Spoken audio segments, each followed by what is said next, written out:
Okay, let's do it.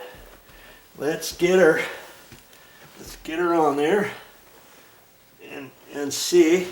We've got to get this knuckle. We've got to remember which way the knuckle goes, and it's going to go that direction with this facing down. Okay? You got a question.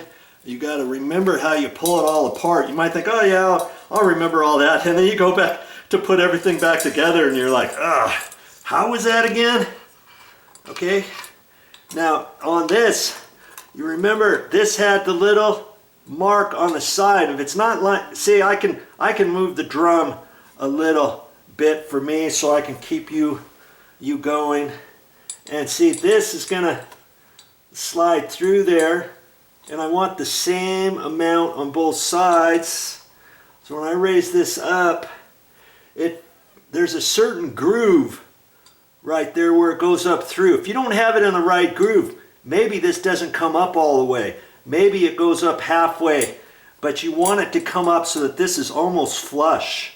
You don't want it, if it's sticking down or up too high, you know, you don't have it situated exactly right. Okay? And see, you don't want the pin pushed in too far one way or another. Goes in there, it's up.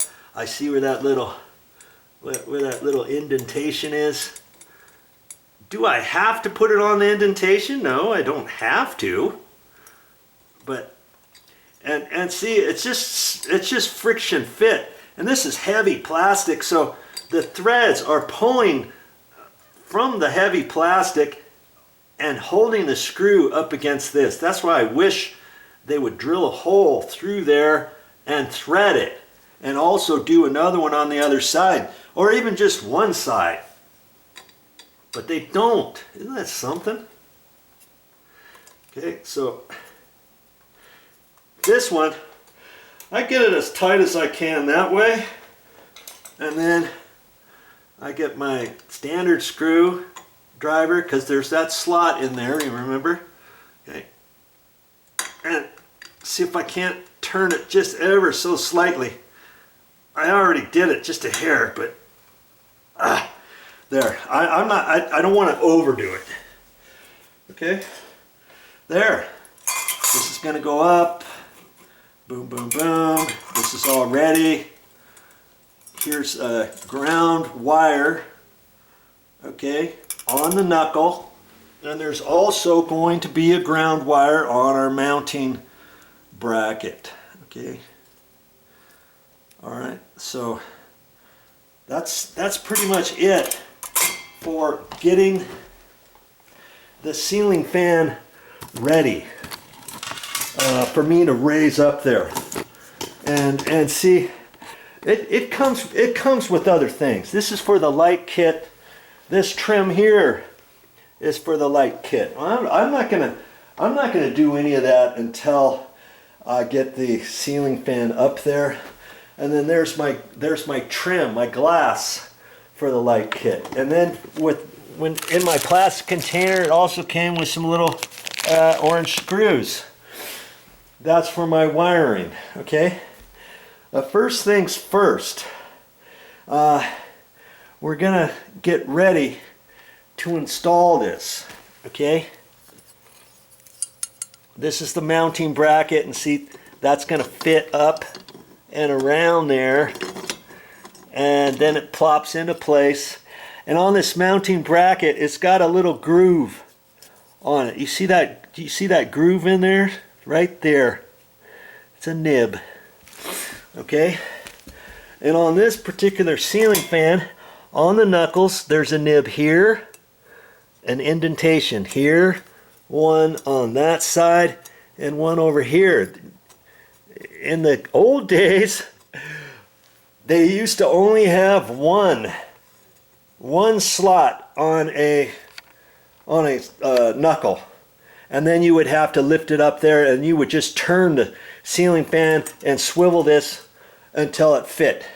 Well, nowadays they have four. That way when you get it up there, you don't have to swivel it as much. And I think they did that mainly for cathedral ceilings, because in the old days, on a cathedral ceiling, you'd have to have this nib facing down, so that when you put that in, your nib would be holding your ceiling fan. You couldn't have this facing, well, if you face it a wrong direction, now all of a sudden this still gets in the nib, but the nib is way up high instead of down low. I always like to put those down low, you know, so the weight of the ceiling fan is going down on here on this nib. Well, nowadays, because they have the 4 slots, when you lift this up to a cathedral ceiling, you only have to turn it,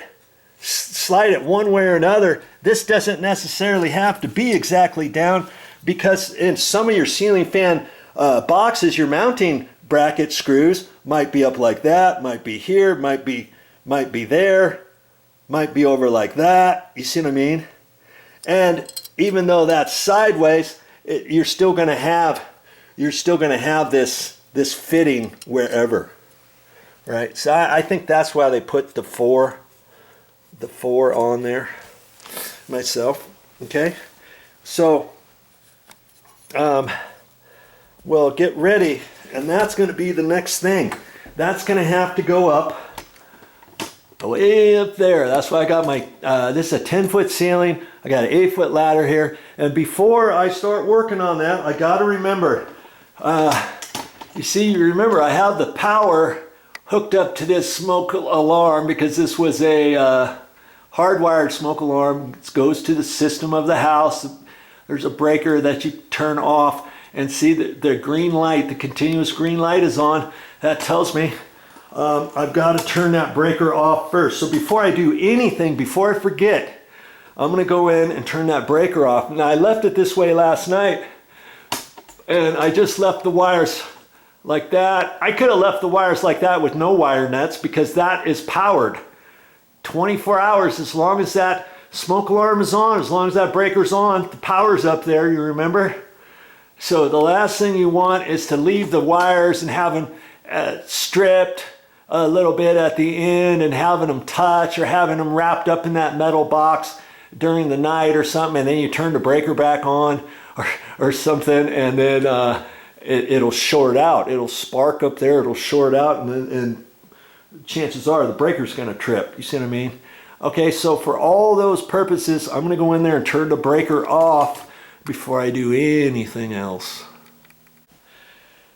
Well, I can cross that one off my list. That's all I got for this time.